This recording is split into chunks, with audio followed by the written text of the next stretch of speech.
Good afternoon and good evening to some who may be on our live stream. Welcome to today's Notre Dame de Namur Educators Symposia, co-sponsored by SNDdeN and the Sponsorship Office of the East-West Province of the Sisters of Notre Dame de Namur. My name is Katie Colin, and I am the Executive Director of Sponsorship for the U.S. East-West Province, and I'm very pleased to be with you all tonight. Welcome to those of you who have joined us here in person and those joining us online. We are so pleased to have so many of you with us here in the Toby Center, but also the interest of so many of you to join us online to engage in this very important topic. Briefly, the purpose of our Notre Dame de Namur Educators Symposia is to gather faculty, staff, and administrators from our Notre Dame de Namur schools across the province to discuss important trends in education and how they impact the Notre Dame educational mission, as well as to take the opportunity to meet and network with one another. SNDdeN is one of 3 Notre Dame de Namur colleges in the country, along with Emmanuel College in Boston and Trinity University in Washington, D.C. In addition to the 3 colleges, the United States, there are 18 Notre Dame de Namur sponsored schools from elementary through high school, and an adult education center, 3 healthcare centers, and a volunteer corps. Forging partnerships across the Sisters of Notre Dame de Namur network nationally and globally enriches our shared mission and purpose, enabling us as Notre Dame de Namur educators to meet the needs of today's students. At the core of this mission lies an unwavering commitment to an education for justice, to women's leadership and empowerment, and to the alleviation of the world's suffering. That is what Notre Dame de Namur education is about. This is the mission we all share. Before we get started with the program tonight, I want to extend a very big thank you to my colleagues, Katie Sue Scullin, for coordinating this program, as well as Kim Weckbacker and our partners here at SNDdeN, Kurt Allen, for their support in ensuring that the details were very well taken care of. We really are quite grateful to all of you. It is now a pleasure for me to welcome Dr. Beth Martin, President of Notre Dame de Namur University, who will introduce today's speakers. Dr. Beth Martin was named President of SNDdeN in 2021, where she had initially served as a faculty member and program director for the School of Psychology and the Dean for the School of Sciences from 2001 to 2006. Prior returning to SNDdeN as president, Beth was the Vice President for Academic Affairs and later as Provost for Holy Names University from 2006 to 2018, and served a 1-year term as Interim Provost and Senior Vice President at Gonzaga University. Thank you again, Beth, for hosting us tonight. It is a pleasure to introduce you.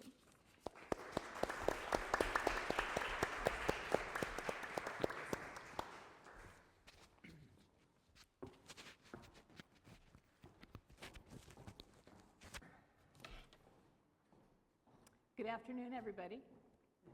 It's my great honor and privilege to welcome you to the Sisters of Notre Dame de Namur Educators Symposium, called To Stand with Immigrant Communities. This gathering embodies the heart of our mission and the enduring values of the Sisters of Notre Dame de Namur, especially our commitment to educate for and act on behalf of justice, peace, and care for all creation, as articulated in Hallmark 3. At a time when immigrant communities face increasing challenges and uncertainties, tonight's symposium calls us to action. At Notre Dame, as Notre Dame learning communities, we are entrusted with the responsibility of fostering school environments that not only welcome, but also support and advocate for immigrant students and their families. We are deeply grateful to our distinguished keynote speaker, Professor Bill Hing, Associate Dean and Professor of Law and Migration Studies at the University of San Francisco and Professor of Law and Asian American Studies Emeritus at UC Davis. Professor Hing is also founding director of the Immigration and Deportation Defense Clinic and has devoted his remarkable career to advancing social justice and humanizing immigration policy. His insights, drawn from decades of legal advocacy, scholarship, and community work, are sure to challenge and inspire us this evening. We're also fortunate to have an esteemed panel of respondents whose diverse expertise will enrich our understanding and deepen our resolve. Dr. Ann Lopez is Executive Director of the Center for Farm Worker Families, who brings firsthand knowledge of the realities faced by immigrant farm workers and their families. Kelly Younger is manager of the Nueva Esperanza accompaniment teams with the Interfaith Movement for Human Integrity, who works tirelessly to provide compassionate support to immigrant communities. Dayanara Medina is the first Scholars and Student Support Coordinator at Notre Dame High School, San Jose, who's on the front lines of education, empowering immigrant students and their families through dedicated advocacy and care. Together, these voices will guide us in exploring how our Notre Dame communities can lead with courage, empathy, and conviction to stand in solidarity with immigrant families. After the program, I invite those of you who are here to enjoy the wine and appetizers to foster a moment of fellowship. This evening is not only an opportunity to learn, but also a call to action, a chance to reaffirm our collective commitment to justice and human dignity. Thank you for joining us tonight. Let us open our hearts and minds as we embark on this meaningful journey together. Now, please join me in welcoming our keynote speaker, Professor Hing. Thank you. Appreciate it.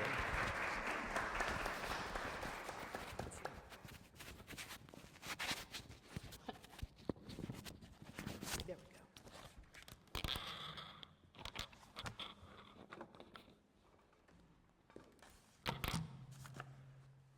Thank you for that kind introduction, and thank you, Katie Sue Scullin, for the invitation, and Julia Dowd for the recommendation I hear, and we're old friends from the University of San Francisco, so I appreciate it. I wish I had the opportunity to meet this friendly group on a happier occasion. This is not a happy occasion for me, to be honest with you, and it may not be for you either. But promise me that you will invite me back when there's something to celebrate.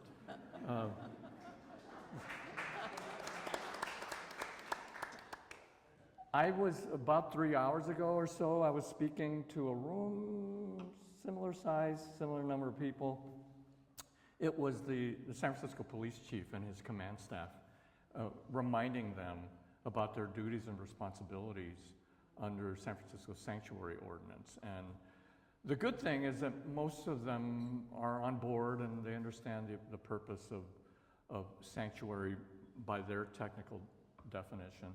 But I think that you all understand sanctuary from a much more meaningful position of actually protecting those who might not otherwise be provided with the type of protections and life and nourishment that they deserve as human beings.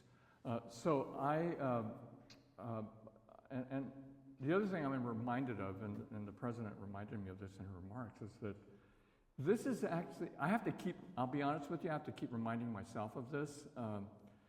And I reminded a group of my students last night. I'm viewing this time as an opportunity. It's an opportunity to stand up and do the right thing, and this is going to sound corny, but those of us who are in this battle, I think that history will view us very well as having done the right thing and stood on the right side on this surprisingly very controversial issue that should not be controversial. I always challenge, I know the border was the big issue. I always challenge folks who complain and whine about the border, and folks that are there, and I go to the border twice a year with my students, and other attorneys. I challenge them to go with me and meet and sit and eat and chat and have a conversation with these folks. I dare them to go with me, because if they did that, they would change their mind. They would change their mind in a minute and understand what I understand and what we understand in this room, that we are doing the right thing and we are helping people that need help. Okay, so sorry for the lecture. That's what I get paid to do. Here's what I'm going to mostly cover today. All right, it worked during the, there we go. So this is what I'm going to cover today in about 20, 25 minutes. It's a lot, and if you have other questions, the panel will handle it. So what did we learn from the first Trump administration? Well, we learned that the border was a big deal for him, and that he wanted to stop people from coming across. And he implemented several, of course he campaigned on this kooky border wall thing 8 years ago. And when he got into office, he announced these different policies to close down the border, including what's called MPP, or the Remain in Mexico policy, which he announced the other day that he's going to reinstitute, which basically stops people from coming to the border and having to stay in Mexico. There's one person that's very critical in that, and that's the new president of Mexico. She can say no to that. And there are people on the Mexican side of the border, like us, that are urging her to say no and force the United States to exercise its international obligations to protect those who are fleeing persecution. He instituted a transit ban, that if you traveled through Mexico from a third country, that you had to apply for asylum in Mexico. And I want to tell you that I have clients who have applied for asylum in Mexico, and their system is more broken than ours. And I feel that if people would rather be in the United States than in Mexico, well then let's welcome them. And Trump was saved in his efforts by Title 42. He was saved by the pandemic, and he invoked that. Dr. Fauci thought that he invoked it improperly, but he did invoke Title 42 to close down the border because of the pandemic. And there were ways to continue to allow folks to come in without endangering our health, but they never went that route. We also learned, and I skipped over the Muslim ban, which he did, I think, in day 5 of his first administration. We also learned that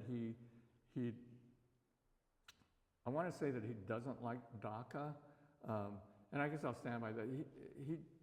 It took him about, it wasn't until it was in July of his first year that he announced the termination of DACA. So it did take him about 6 or 7 months for him to decide to try to terminate DACA.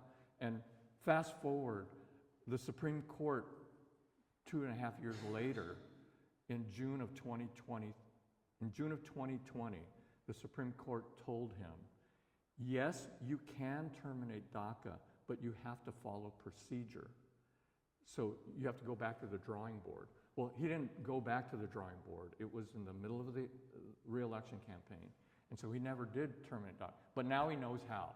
The Supreme Court taught in 2020 how to terminate DACA. So he can do that.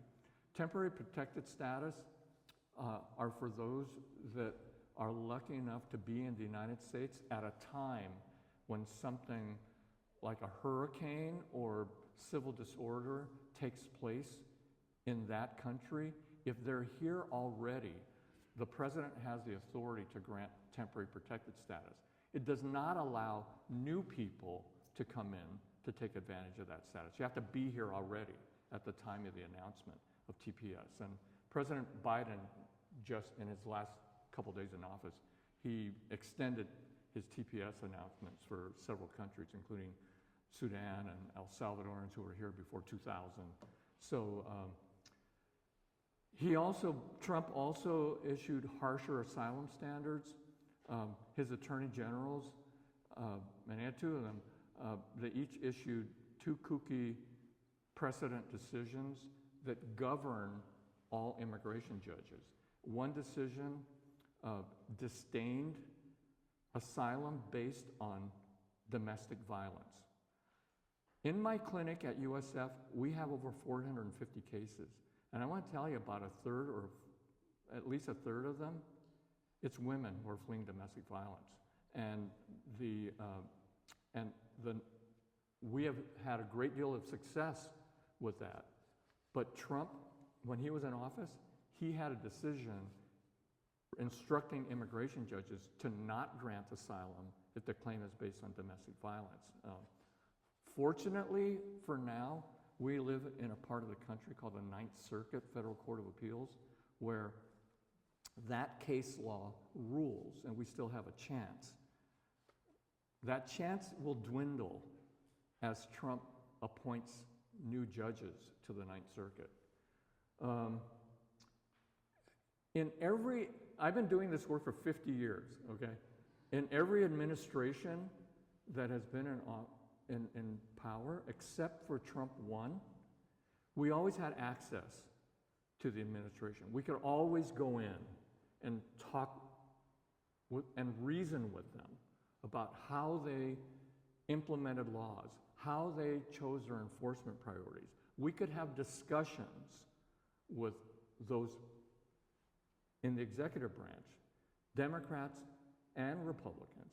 His was the first administration where there was no access to the executive branch to have those kinds of day-to-day conversations that usually happen with administrators. And then he had, he deferred foreign students and in particular Chinese students, but there were many foreign students that at one summer, I can't remember what summer, I think it was the summer that he was also separating kids from their parents at the border. He announced that the end of student visas, and it disrupted universities across the country. You probably were at USF at that time, June. And he finally backed off on that. But let's say he's got some problems with even legal immigration. Okay, so back to the current day. The interior enforcement. I sent this slide to Katie Sue, 3 or 4 days ago. And since then, the first bullet has been changed, okay? So in 2012, under the Obama administration issued guidance, not a new regulation, not a new law, but they issued a memo to ICE officers saying, you know what, we've got plenty of work to do. Let's not do ICE operations at those places. Let's not go to churches, schools, and hospitals. And Biden added where public parks and weddings and that kind of stuff. That memo just got revoked on Tuesday.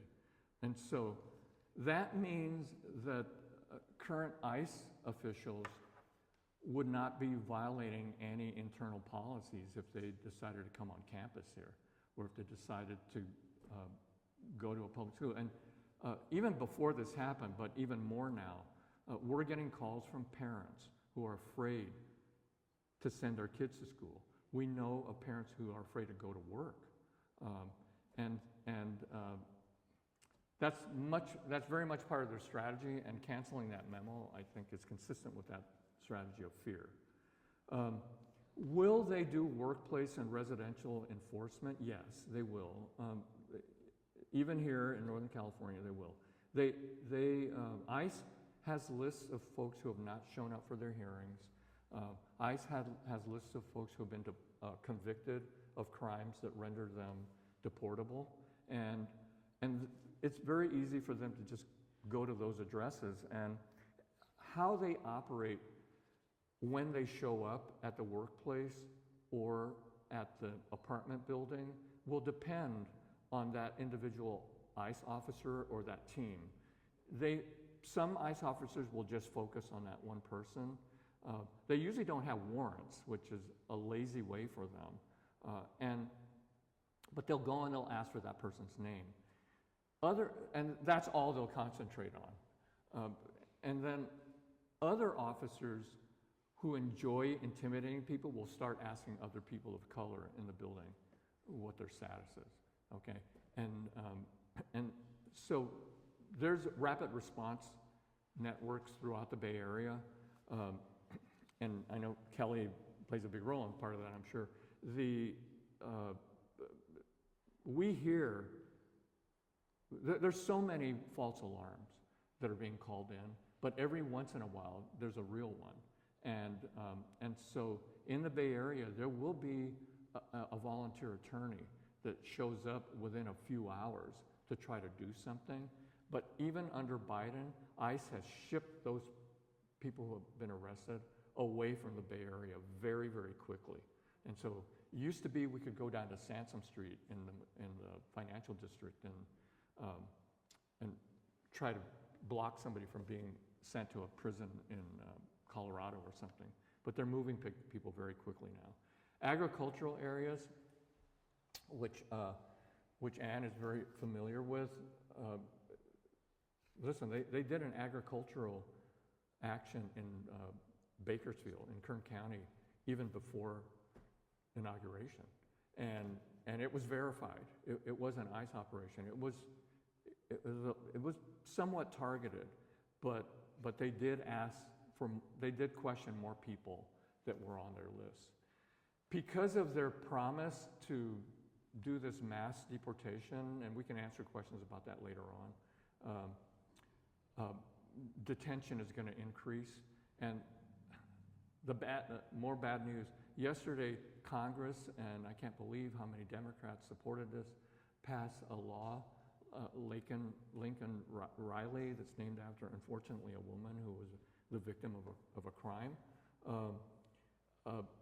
Now you have to be detained if you've been accused of shoplifting, not even convicted. I mean, and so detention was going to rise even before that. Removal proceedings, there's a backlog already. And I'll be honest with you, I just heard the most disturbing news, and I didn't know this was possible. And I'm sure this is going to be challenged.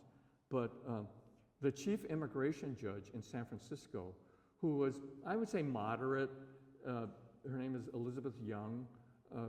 She's not crazy liberal. The crazy liberal is a judge like Dana Marks, who was a colleague of mine before she became an immigration judge, and she had a 90% approval rate for asylum. Elizabeth Young's approval rate for asylum probably is in the 70s, which is good, right? Well, she was targeted. She lost her job 1 hour after Donald Trump was sworn in. He fired immigration judges around the country who had certain records when it came to asylum. And they have a union. And so I'm sure there's going to be, I have never heard of that happening, that they could actually fire these federal civil servants. But I overstated it. She didn't get fired. She is being reassigned to a study center in the Executive Office of Immigration Review that doesn't exist. But she will not be able to adjudicate any cases. She's been shipped off to where we don't know. DACA will end either through Donald Trump's actions or by the Supreme Court. The Fifth Circuit Court of Appeals, which is in the area around that covers Texas, has recently ruled that Obama and Biden did not have the authority to issue DACA, especially the employment authorization part.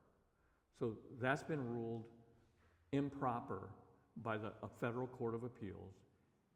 It's headed to the Supreme Court, where the Supreme Court has already sent a message in a prior decision that it will strike down the employment part of DACA for sure. And so either Donald Trump's going to end it or the Supreme Court's going to end it.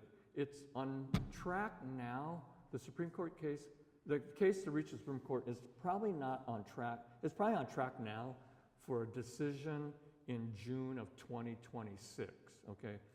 But Trump could end it before June of 2026. So that's a problem. These are the examples of temporary protected status that President Biden extended a couple weeks ago. And so those folks, they have TPS until 2026. But Trump may very well try to terminate TPS as well. He did try that in his first term as well. And that's some, I should know this number. It's several 100,000 TPS holders in the country. And the vast majority of TPS holders and a sizable number of DACA recipients have U.S. citizen children because they've been here for so long. Know Your Rights presentations are important. I have students who go around doing these Know Your Rights presentations, and I've made an offer. They're doing SI High School tonight, and we're happy to do this. I did it actually on Channel 2 yesterday. They gave me time to do a Know Your Rights presentation on KTVU yesterday at 4 o'clock. And it's basically that people have a right to remain silent and to walk away if they're not on a warrant.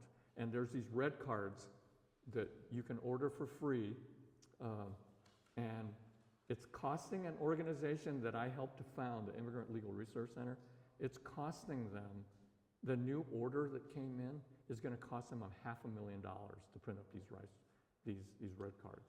But we're happy to do it, okay? These are the rapid response numbers. There's one up here. There's other numbers, but these are the kind of the immediate ones around here. There's one in Sonoma County and other places like that. And so if somebody feels that they see an ICE action, those are numbers that you can call, and people will respond right away. All right, where am I? Workplace practices. At USF, we make clear that every employee knows that if ICE comes on campus, they should not say anything. The information they have belongs to the university, and they should immediately refer the ICE attorney to the Office of General Counsel or to the Department of Public Service. And so I would recommend that every place of business have a policy like that, and to also put little signs on doors, authorized personnel only, and that you make sure that people abide by that. And I mean, for campus safety, you shouldn't be letting people on campus anyway, right, that aren't staff or students. And so that's just an excerpt from the USF policy, but we're also, places of work, other workplaces, we're telling them to limit the amount of public space, like limit a public waiting room to a very small area, and to have unauthorized personnel beyond this, those kind of signs up as much as possible. So, you know, we're recommending that if you have any contact with somebody whose status is not clear, we're recommending that they get an immigration consultation. And by somebody who is honest and competent. Because, and my clinic has been doing this now since the election. We've probably done 8 now. And I'll be honest with you, almost all of them have been at 1:30 after Catholic Mass at a Catholic church, okay?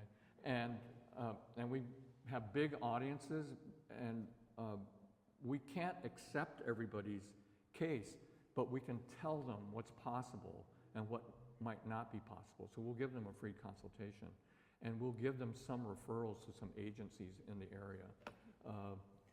The data that I've seen is about 15%, 1-5, of folks that don't have status in the United States are actually eligible for a relief that already is available under current immigration law. That's not an insignificant number. And so really, we should work on that together and figuring out how to do as many immigration consultations to folks as possible. And so we're doing one. I told Katie Sue, maybe I didn't put the address on here, but we're doing one at St. Timothy's in San Mateo on February 9th. St. Timothy's in San Mateo in their gym at 1:30 on February 9th. So yeah, let me stop there, and Katie Sue, take it from here.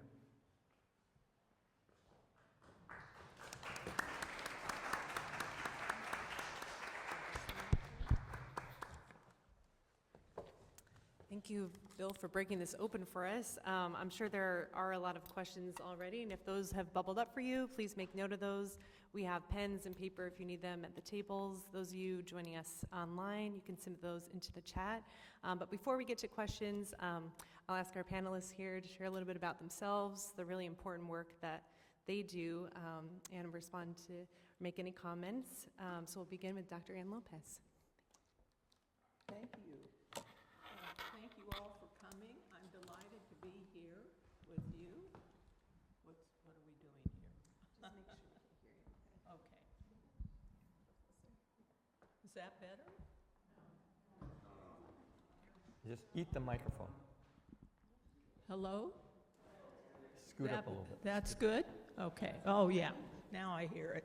Okay. I have worked with farm workers actually in many parts of the state, but principally in central coastal California now for at least 25 years. I was motivated to start working with them when I did a study of NAFTA, the North American Free Trade Agreement, and its impact on the farms in Mexico. And quite frankly, I was appalled. I could not believe I was a citizen of a country that would do this to Mexico. And many of the millions of farmers in Mexico that fled the country as a result of NAFTA ended up in California working as farm workers, so that today we have between 60 and 75% of farm workers in the state that are undocumented. I call them economic refugees of NAFTA. And I should mention that they absolutely are responsible for holding up the industrial agricultural system that feeds us. If we don't have farm workers, we don't have food in this country. And I'm perplexed at why so few people are aware of this, because should they all be deported and the fields are left to rot and we have no food, we will need to import food, and I am told that an apple would cost $10.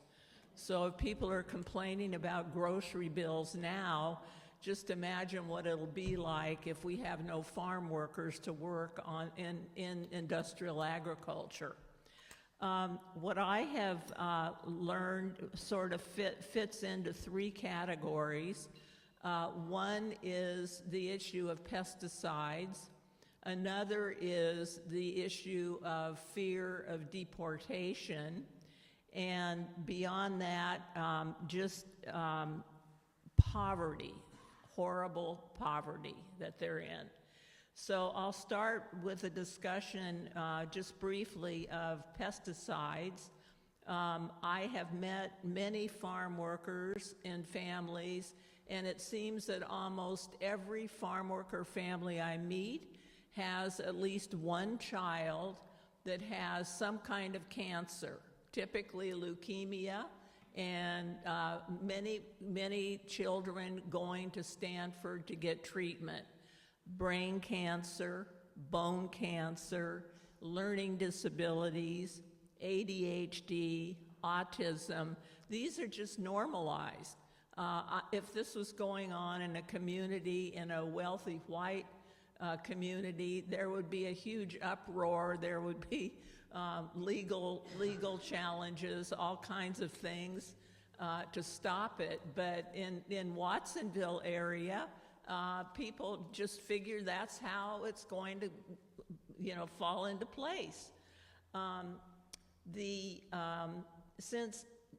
to give you some examples of pesticide use, since 2018, a consistent 1 million pounds of pesticides have been applied in Santa Cruz County alone each year. A record 67% of them are fumigant gases that can travel for miles.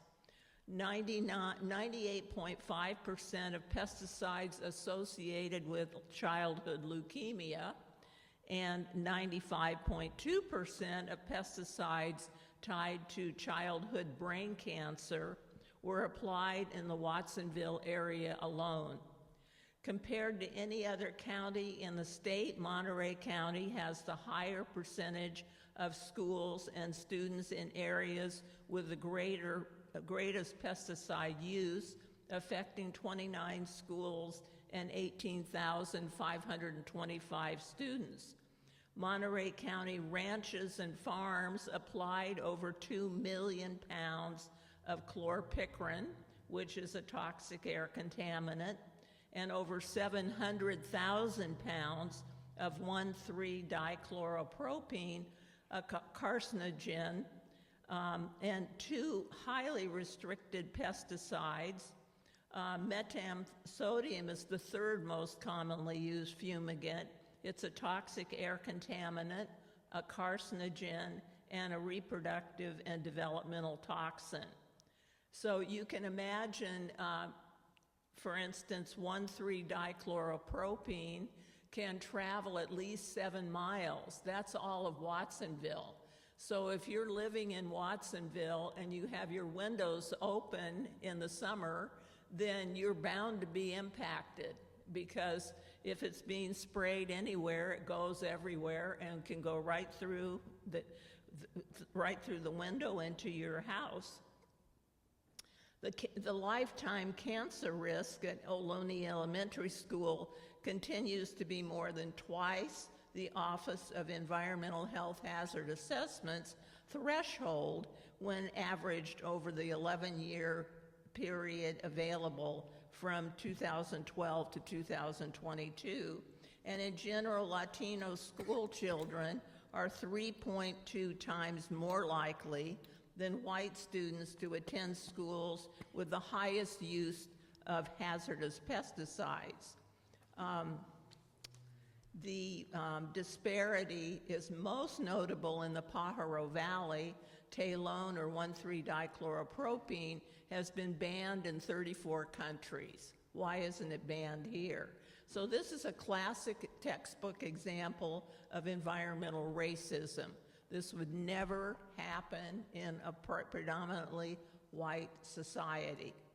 So that's one.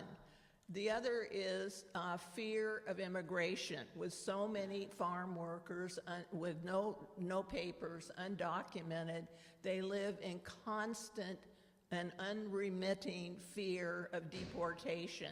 And to give you one example, I was planning a Christmas party with farm workers at a local park where they have pavilions.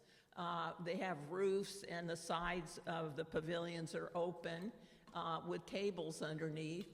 And it was December, a Christmas party, and I told the farm worker, don't you think it would be better if we found a place indoors because it's so cold at this time of year? And you know what her response was? No, because if the migra comes, we can run. I mean, it's just totally present. The issue is totally present in their lives. Imagine living with that kind of a burden. So those are 2 of the main, and I know I'm probably running out of time, but those are 2 of the main issues that impact farm workers. There is good news, however. We have been fighting for reinforcement of pesticide standards for years, because oftentimes the standards are not applied. And for instance, in case any of you don't know, the organization, which is an agency underneath the auspices of the Environmental Protection Agency, which is called the Department of Pesticide Regulation, this department gets its funding from the agrochemical companies. So they're supposed to regulate pesticides, and they're funded by the agrochemical companies. Guess what? I mean, do something about this, people. This is just disgraceful, really. A group of us met with the agricultural commissioner, Juan Hidalgo, in Monterey County about a year ago, and we begged him to do something to choose less toxic pesticides to protect the children, et cetera. And basically, I just felt like he blew us off. And then, the next day, Earth Justice came in with a lawsuit against him. 2 times they did that? Oh, 2 minutes. Oh, dear. Okay, thank you. Yeah. Okay, so that's one. Then a group of professors and attorneys at UC Irvine, you probably know about this one too. They are working on a class action lawsuit in the state to hold the state responsible for allowing these toxic pesticides that are so damaging in the state. So that's exciting. And then also we got AB 2240 passed, and in case you don't know, we have 24 migrant camps in the state, and people can come in usually in April, and they have to leave toward the end of October or November. And in the past, they had to move at least 50 miles away if they wanted to come back and take advantage of the same apartment the following season. And the migrant camps are the only affordable, decent housing I've found, frankly.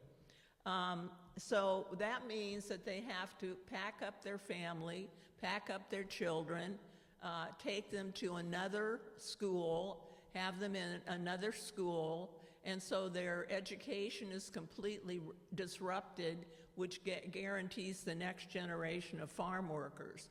Well, I and a group of people fought this now for 9 years. I personally made a trip to Sacramento on 7 occasions, talking to the head honchos at the Department of, what's it called?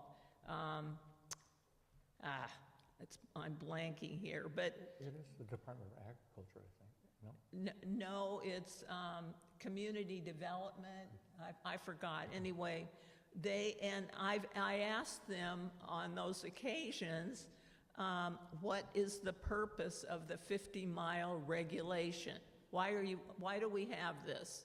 And no one ever gave me a response. So Joaquin Arambula, an assembly person, put it on the ballot, and it went to the assembly, and everyone voted for getting rid of it, and the governor signed it into law. So now we no longer have a 50-mile regulation. Now the people can't, the people can't live there still. The units need to be refurbished. That's our next job. So in response, Cesar Chavez says, history will judge societies and governments and their institutions not by how big they are or how well they serve the rich and powerful, but by how effectively they respond to the needs of the poor and helpless. Thank you very much.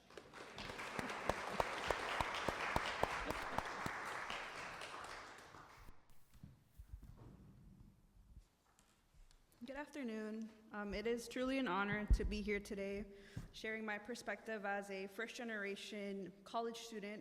For those who may not be familiar with the term, first-generation college students are those whose families have immigrated from other countries or who come from families without a background in a higher education. For example, my parents were just 18 when they left Mexico and came to the United States. They left behind their family and the only life they knew because there was no job opportunities, no access to higher education due to poverty. They actually met here in the United States through work. And one of their greatest dreams was that their future children would have the opportunities they never had, including the chance to pursue a higher education. And as a first-generation students, our experiences are similar and different. Similarly, we typically do not have role models to help with understanding the process and the culture of being college-oriented. We don't necessarily know about the types of schools growing up or watch games with our parents' alma maters or hear stories about professors and classes and roommates. Typically, though, we are from families that want that part of the American dream for their children. But there are also differences, too. Like any family, there are different lessons taught and learned. Growing up, my family always emphasized one key principle: ask questions and seek out opportunities. Don't wait for them to come to you. I learned that the importance of advocating for myself at a very young age, and this skill has proven invaluable for me. I remember my experience at De Anza College, where I made sure to visit the financial aid office regularly. In fact, they knew my name because of how often I would go to them with questions about my financial aid package, and I didn't wait for answers to come to me. I actively sought them out, knowing that this was the only way that I would truly succeed. And now today, I am fortunate enough to be in the position where I can guide other first-generation college students like myself through my work at Notre Dame High School, San Jose, specifically with the First Scholars Program. I have the privilege of supporting students who are navigating the same challenges I faced, and through the First Scholars Program, we take an asset-based approach. So first-gen students may not have resources in their families to promote a college culture, but they do have assets as students and often unrecognized gifts and skills as problem solvers, as translators, as child care providers, and more. This is why we call our program the First Scholars Program.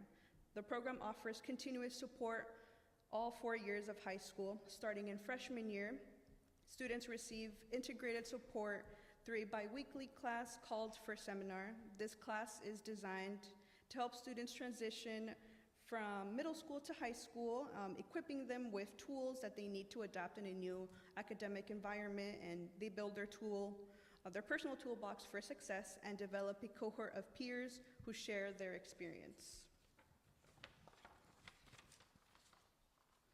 In sophomore year, the focus shifts to leadership, and students are introduced to leadership opportunities both on campus and in the broader community, helping them recognize the skills they already have and develop additional skills they can use for years to come. By junior year, First Scholars students begin preparing for college through workshops, field trips to notable colleges around the Bay Area, and guidance on navigating the college application process. And then finally, senior year is all about taking action. Students receive support with their college applications, financial aid applications, and post-college acceptance planning, ensuring that they're set up for success as they move forward. But the support doesn't stop with the students. The First Scholars Program also provides ongoing support for their families throughout the 4 years. Families participate in periodic check-ins, college orientation sessions, and financial aid application assistance to ensure they are informed and involved every step of the way. So the First Scholars Program isn't just about academic success, it's about empowering students and their families to know that they belong and to confidently navigate the educational system and take full advantage of the opportunities that higher education offers. I am grateful for the journey to give back, to be that guiding hand for students who are embarking on this journey, just as others were for me. It's been one of the most rewarding parts of my work. And now I would also like to share some resources with you of a few organizations that hold a special place in my heart with all the support they continue to provide to first-generation college students. So the first one is called Latino Education Advancement Foundation.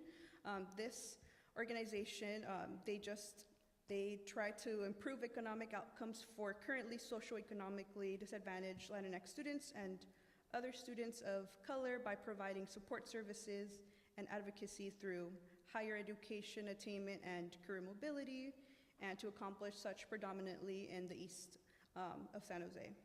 And additionally, they also provide immigration services as the current time that we're living, which cause a lot of uncertainty in a lot of our families. And one of the organizations that does offer free immigration services is Amigos de Guadalupe, and they provide housing and rental assistance and mental health services, as well as legal immigration services and much more.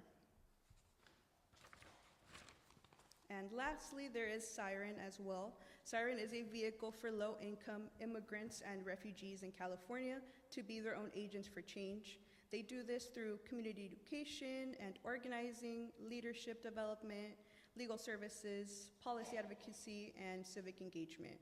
And lastly, I wanted to leave you all with a book in mind that I really think it just portrays a glimpse of what it means to be a first-generation college student, and this book is called A Dream Called Home by Reina Grande, and this book was just really an eye-opening, and it just provides like a glimpse into what it means to be first-gen, and I wanted to leave you all with that, if you guys are ever curious to learn a little bit more about what it means to be first-gen, that book does an amazing job of that. Thank you.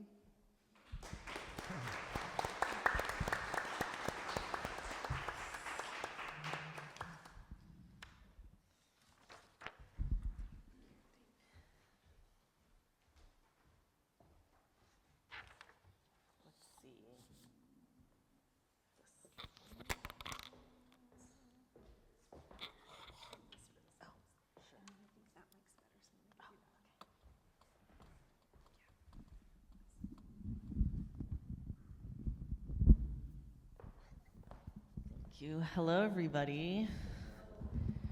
My name's Kelly. I'm here with the Interfaith Movement for Human Integrity. Can I see a hand if anyone's ever heard of our organization?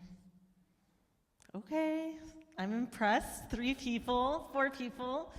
So I'm here basically to share, let me back up. Who are we? We are an organization throughout California, and we work at the intersection of the justice system and the immigration system, and specifically with people impacted by both. So many, many, many migrants you might meet or immigrant families are impacted by the justice system. As an example, many people are put in detention centers, as Bill Hing was sharing.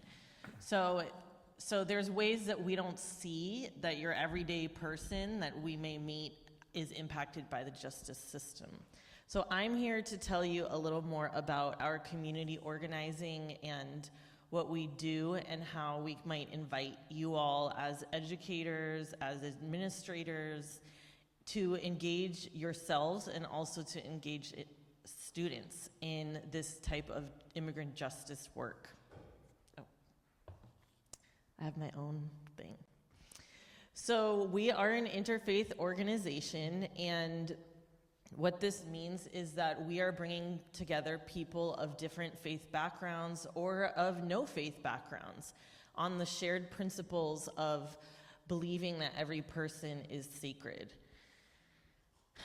and believing that everybody is worth more than their country of birth or their worst mistake, which is often what things are judged on. And we work to change systems that cause oppression and harm. I hope that you all might take a moment to consider how your faith background and working with the institution, with the Sisters of Notre Dame in Notre Dame schools, how do you see those faith values coming into your view of immigrants, immigration, and people impacted by the criminal system?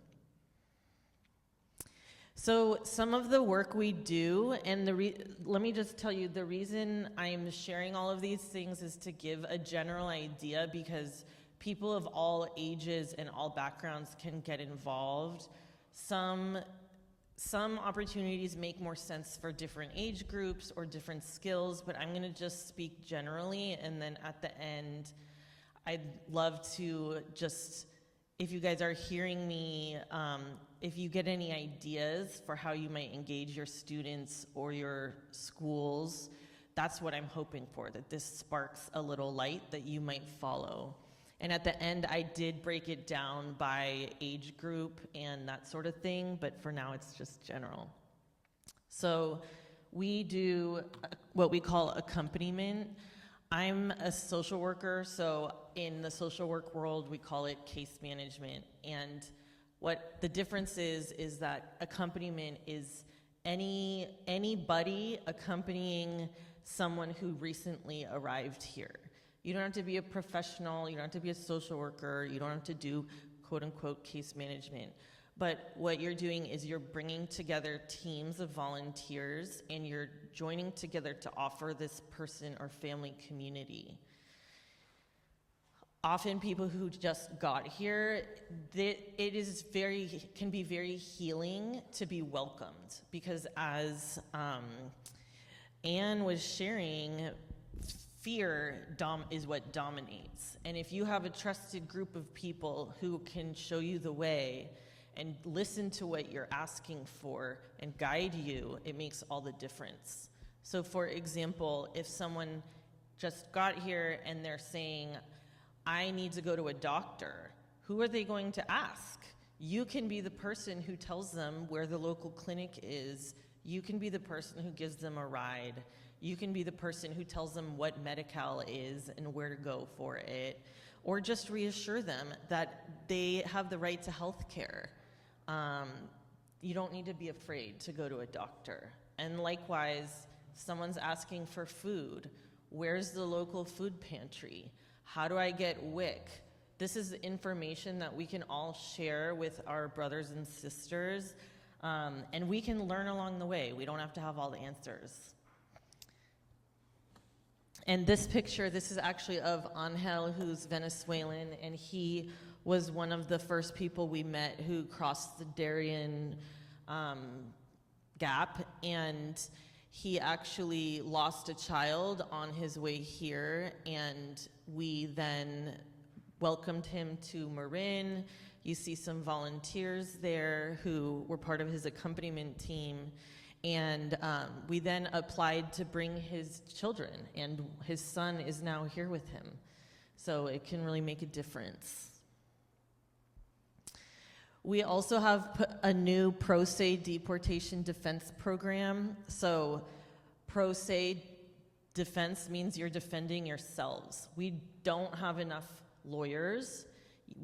Often if we refer people to immigration lawyers or immigration organizations, there's very long laundry list of wait list. In San Francisco right now, the wait list is over 1,000 people long. And so pro se and learning how to defend yourself makes a big difference.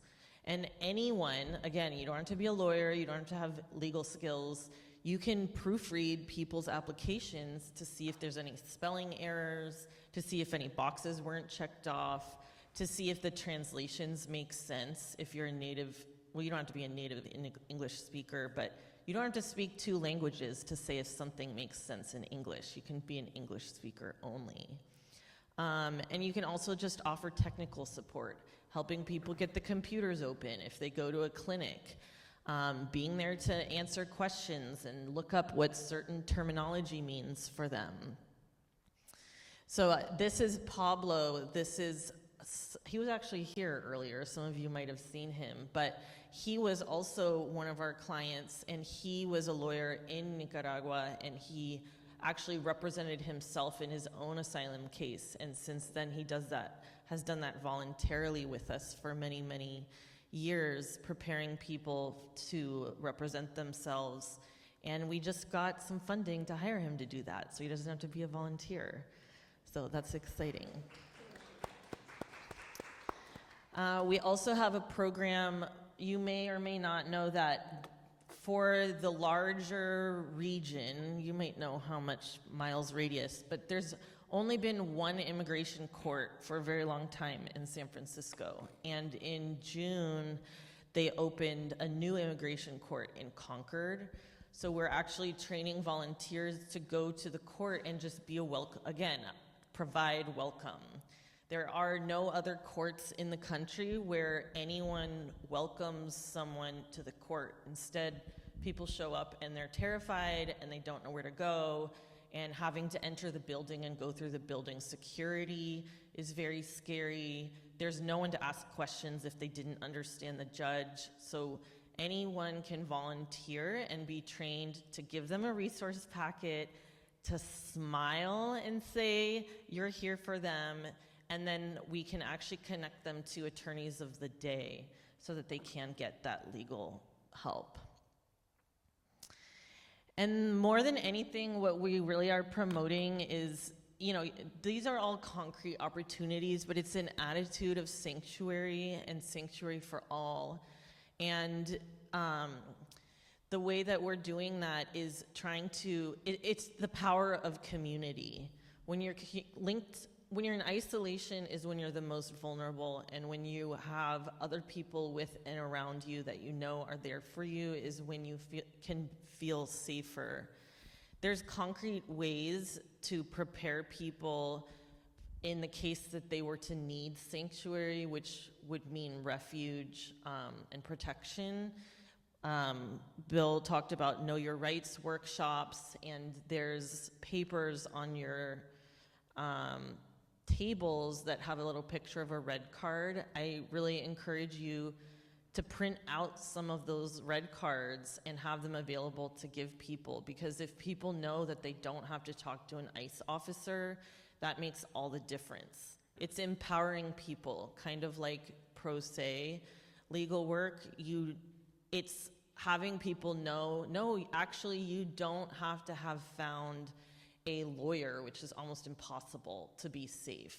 You can know your own rights and you can protect yourselves. And this is a family that we accompanied from Haiti who got through during Title 42, got through the border through Title 42, and then we later also brought several of their family members to the U.S. And we also do freedom campaigns. So Floricel is the woman in pink, and these are campaigns where someone, again, the intersection of immigration and criminalizing people. So Floricel is an immigrant. She committed a crime. She was put in jail. She served her sentence. She was released.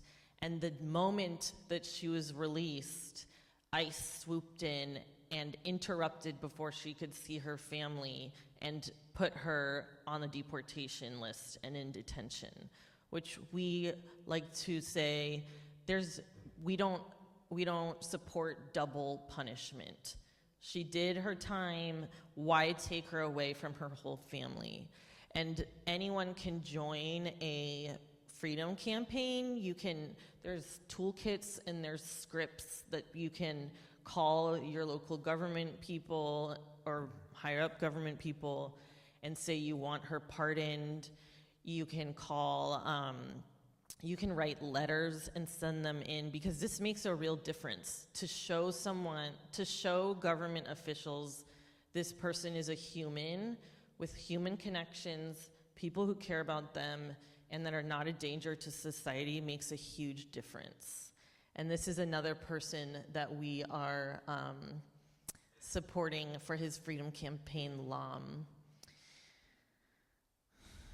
And then we also hold actions. We often call them vigils because we are an interfaith organization, so we like to use faith-based actions to organize the community.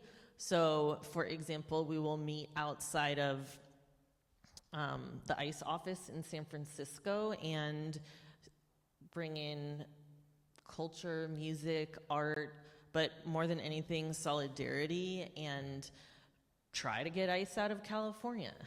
And literally showing the ice people in the ice building, we don't want you here. And I just wanted to say that picture over there, you can see someone pouring water. So we've done an action where we have washed each other's feet in front of the ice building. There's things you can do that bring faith into action. And here's another one outside of Padilla's office.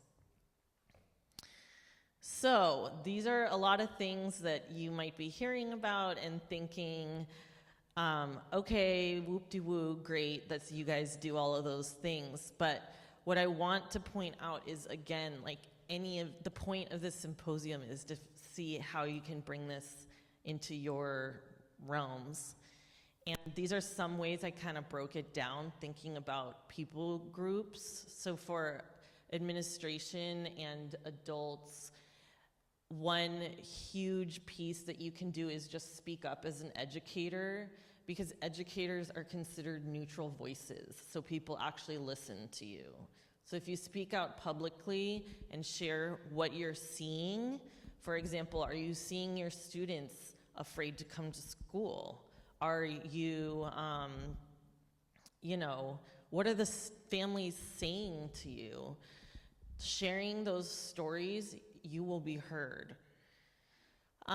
You can participate in press conferences. You can talk to your administration and find out what your school's safety plan is and what is your plan. Like Bill was saying, like, do you have signs up? Does everyone have a red card? I highly encourage everyone to get a plan and a policy together in the case of ICE bothering your students and families. And there's ways to bring students of all ages into this. A huge part of the movement is art. You can make signs and put them all and have them delivered to an organization for a march or for an action. You can get little banners, and each person, for example, we had elementary school students each write what they would write to someone in detention, and then we can mail those banners to the people in detention.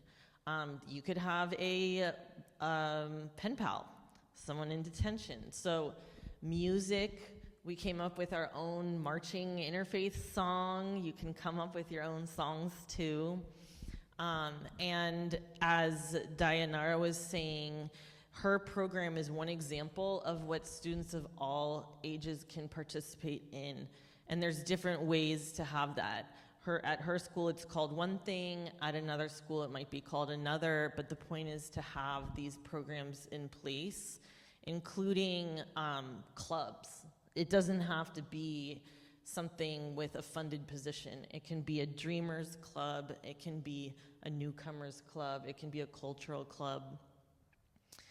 And then another way that we like to bring this to people of all ages is dreaming the dreams. You can do exercises that have people envision, okay, you're 10 years old now. What do you want it to look like when you're 50? What do you want the world to look like? What's important to you? And if you want to go deeper, then it's, what does it look like to be there in 20 years? What does it look like to be there in 5 years? And what are the things that need to happen to get us there? And those are the other programs we have. So this is more of the same information, and that's it. So thank you. I did want to say, I know that not every school who's participating in this symposium is in the Bay Area, but we also can refer you to organizations in your local areas that do similar work if you want to get connected. Thank you.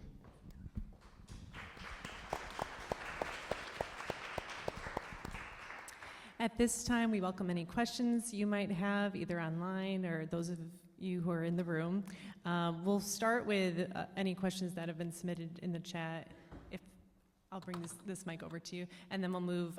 So if you're in the room and you do have a question, please just raise your hand high so we can see it. My colleague Julie Dowd will bring you a microphone.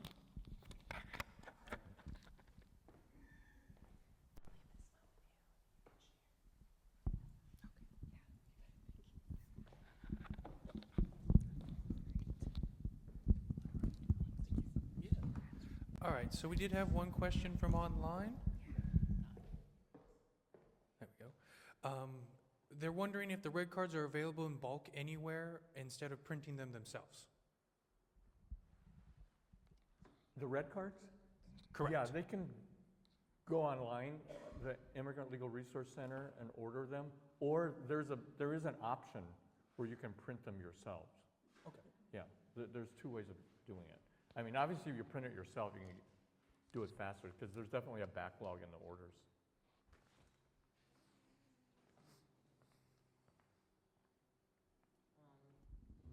I'll just add to that, Faith in Action in the Bay Area has a lot of red cards already, because like Bill said, there's backlog if you place orders, so you can also go to organizations that already have a bunch, and Faith in Action is one of them.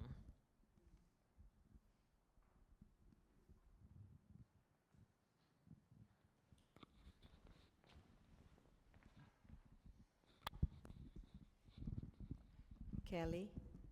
Hi, I'm Rosario. I'm willing to help you, so I want to talk to you after in the San Mateo County.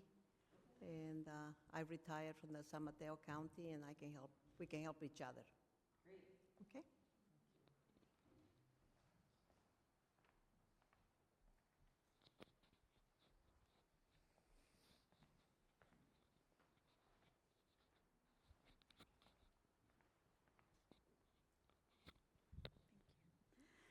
So thank you all for your remarks and for sharing your perspectives and your expertise with us today. I think, speaking for myself and the community that I'm a part of in San Jose, I think one of the things we're mindful of is that there's so much that's changing each day as this new administration settles in. What is the best way to stay on top of the changes in policy and implementation that we should be aware of as educators in order to protect our students and our families and our employees? Yeah, Katie Sue, if I email you a couple of websites that can you share with? Yeah, because a friend of mine who teaches part-time at Stanford and part-time at Yale, he got funding to use Stanford and Yale law students to daily update what's happening, okay? So he's got a website, it's Lucas Gutentag. And I don't know about your email inboxes, but there are a lot of other organizations that are also almost on a daily basis sending updates of what they know. But the one that I know that got funding for it is the one that I'll send you a couple, right?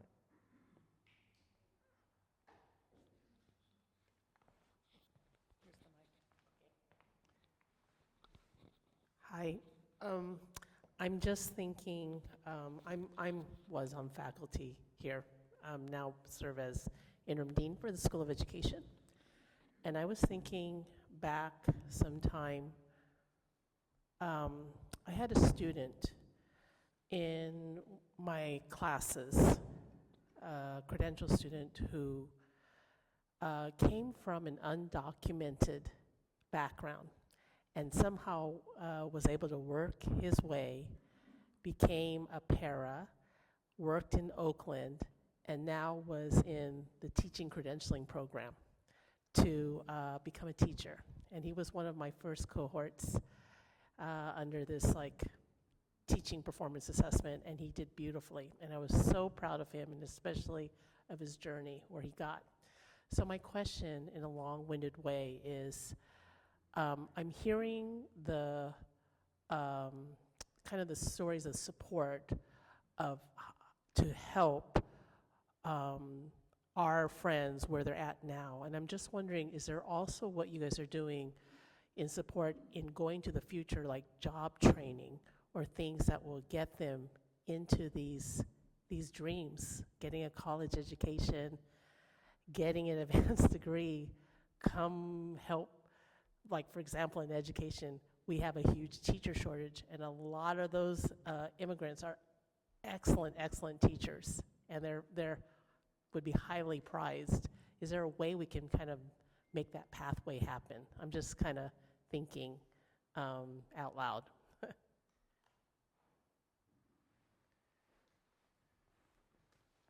Go ahead. Yeah, I have views, but go ahead, Kelly.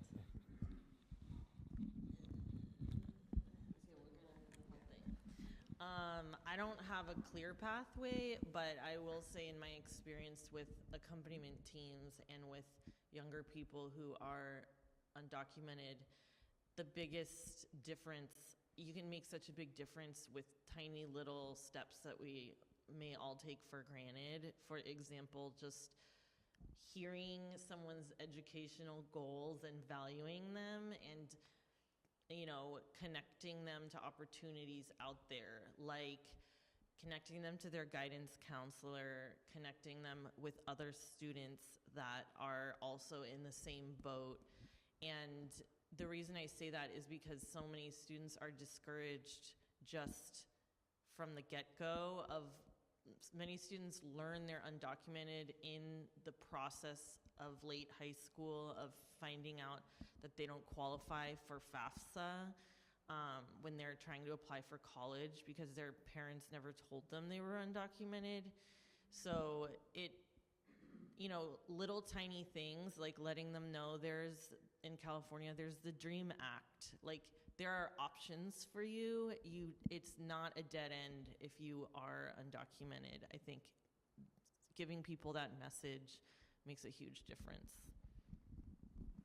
Yeah, first of all, congratulations on mentoring a student like that. And all of you who work with folks like that, and they actually gave me one.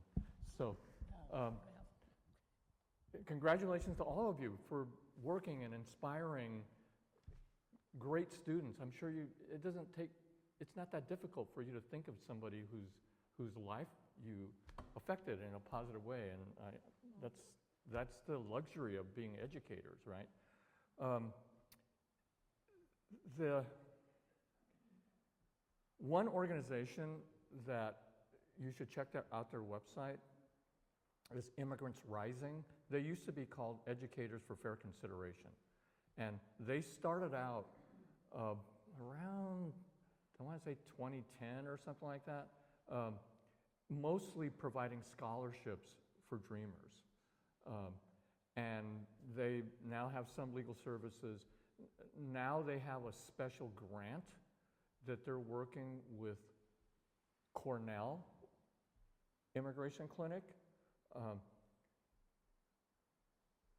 to identify dreamers who have a technical background that might allow them to get a visa that is usually given to Silicon Valley people, like H-1Bs and others. And so they've got money to evaluate dreamers for the possibility of an employment-based immigration route.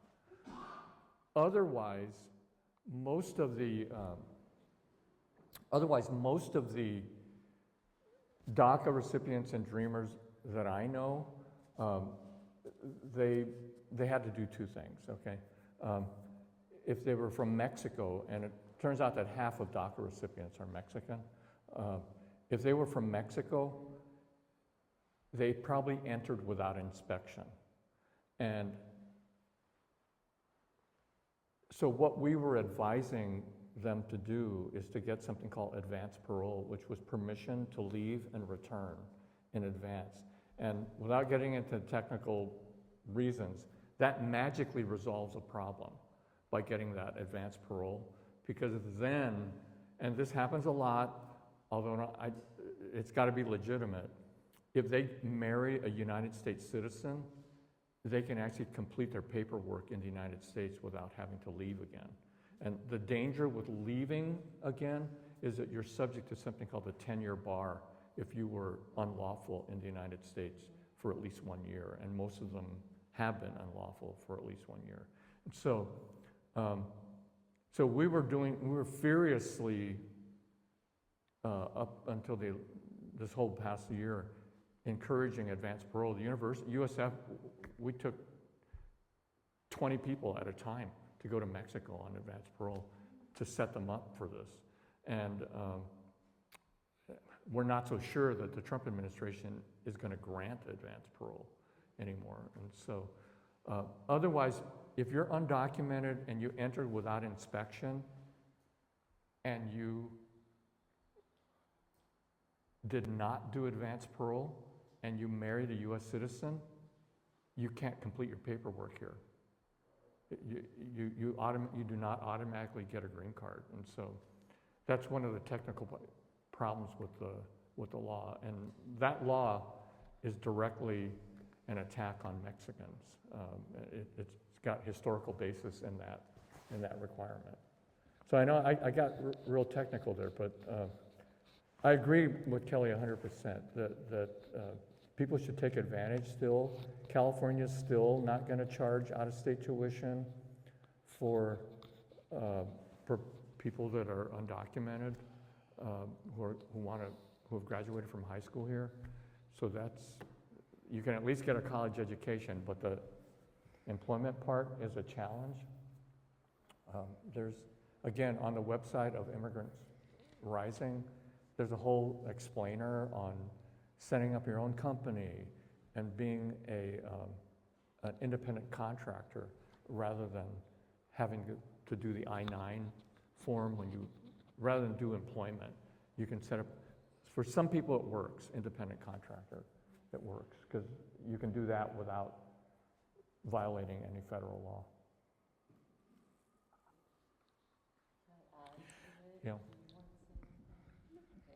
Sorry, I know that, again, you're thinking of workforce employment opportunities. So in my experience, it's about having people know that there are ways to work around the system and encouraging them that way. So the becoming an independent contractor is one of them, AKA you own your own business, so you're charging people to pay you. You're not their employee, you're the employer, and then you get paid for your services.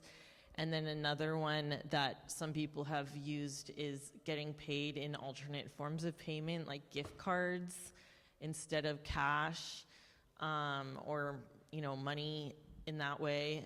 And we also have had students become fellows. There's a program in San Francisco called the Dream SF Fellowship, and it gives them 1 year of paid employment in a nonprofit working for immigrant rights. So there's a lot of different programs out there that'll give people usually short-term opportunities, sometimes longer term, because the challenge with employment is getting paid. That's the big challenge. Okay, I'd like to just share that I believe what you have told us really affects response, personal response, support, and also educating. But I think the third prong that we've always believed in, besides direct service and conscientization or education, is systemic change. We have to do more than just sit back and respond to these horrible things that are happening. Now, you have given us all kinds of ways we can do that, and we cannot forget the individuals that are directly impacted. But what suggestions do you have for ways to be part of systemic change to stop this over time? And I know it will take a while. It's incremental change we're going to be looking at. But I'm wondering if you could suggest any organizations or ways that we can look at systemic change so that this doesn't keep happening.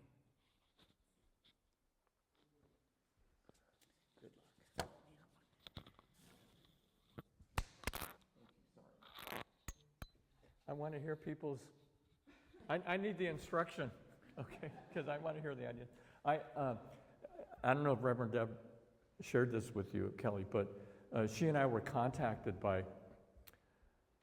someone who kind of had the same philosophy as you, which was we should not just be on the defensive. Although I want to repeat the very first thing I said tonight, which is those of us who have the privilege to serve, it makes a difference in individuals' lives, and I still encourage you to do that. I understand what you're saying, but this person who contacted Reverend Deborah Lee and I said, we shouldn't just be on the defensive. Now's the time to wage a major campaign on legalization for everyone. You know, just throw it right back in Trump's face, and let's just do it. Let's do a major campaign and make that the purpose and the cause, and not just cower to, you know, what's happening out there, but instead take an aggressive, positive stand. Yeah. I was just going to say that one of the things that has brought my organization some benefit in terms of systemic change is to organize people to write letter writing campaign and bombarding legislators so they can't get away from it. And then also hooking up with legislators that think the same way, like Robert Rivas, for instance. He was one of the co-authors of this Arambula bill that changed the 50-mile regulation. So I think that just bombarding legislators with what you want and not letting, write them a letter, this is what's needed, da-da-da-da-da-da, and then if they haven't responded within, say, 3 weeks with a letter or a phone call or something, start calling them up. Just constant harassment. And usually it's like squeaky wheels gets the grease, you know? I mean, if you harass long enough, you usually get a response. So, and then that can affect their campaign, because if the general voters are not happy with them stonewalling whatever it is you're promoting, then that would affect their next election campaign and so on. So I think that people can be very powerful in groups especially, but the key is to be persistent and persevere and be unrelenting in the promotion.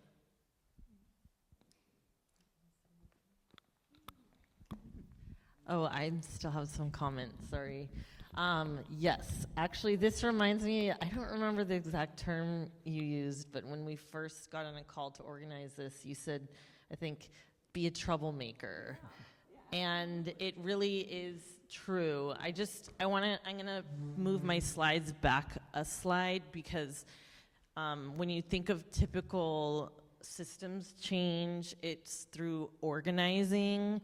And so these are 3 statewide coalitions that IM4HI is a part of, and what that means is that we're not doing it with just me and you. It's like a group of many organizations with all of their people, and the numbers build. And as you build the numbers, then you create power, because the way to get change is by getting change through the people who have power.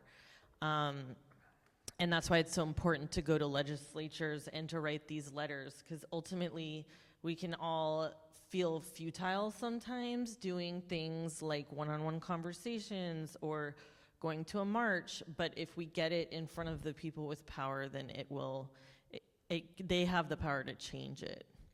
And it works. We held vigils outside of the Contra Costa County detention center for 10 years, and then they closed it. So we've had 3, in a part of our campaigns, we've had 3 detention centers closed in California, and you'd think that that's not possible. But when you get enough people and create enough attention and stir up enough trouble, then it is. Yeah, one of the suggestions I have is I'm a deacon in the Diocese of San Jose, and I also teach at Notre Dame High School in San Jose. And I'm working with the club at the high school. It's called Task Justice. And the kids are really excited about doing stuff with charity and getting involved in different activities, but they have trouble getting to the advocacy piece. So one of the suggestions I have is that each high school needs to have a group of students that learn about what advocacy is and how to visit representatives' offices, how to write letters. And so what I did with the Task Justice group in Notre Dame is I connected them, just today as a matter of fact, with Catholic Relief Services, which has a massive advocacy machine in DC, and they have clubs in different high schools and universities where they train people how to contact the representatives, let them know about world crises and what needs foreign aid, and what representatives to write to. So they train them how to do that. And then the kids are given alerts so they can go through the process of contacting the representatives. And we can also have local visits. What does that have to do with a situation here in the U.S.? They learn advocacy. Advocacy is advocacy, whether it's on the international level with the senators or local advocacy with the city councils or the county supervisors. So just learning that is a real precious skill that high school students can learn. It's a problem with adults in general, advocacy, because people are afraid of it, and it's not so sexy as doing the photo opportunities with signs and other things. So I think that's an important piece to address what this lady said about what can we do specifically, and that's to train our high school kids about advocacy and encourage them to move in that direction. So I think that's something practical, that's a lifelong skill that many of us could benefit from too, from what I understand. So that's my suggestion.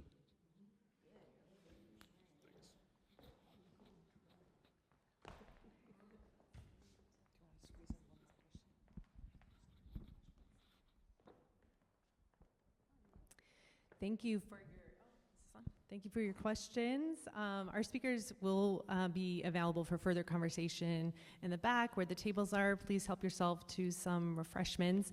And we will, as mentioned, follow up with a message early next week with a recording of this event, more resources, opportunities, and ways that you and your communities can take action, as well as contact information for our presenters tonight. Thank you for being with us and all the good work that you do at our schools and beyond. And thank you again to our presenters. Have a great night. Thank you.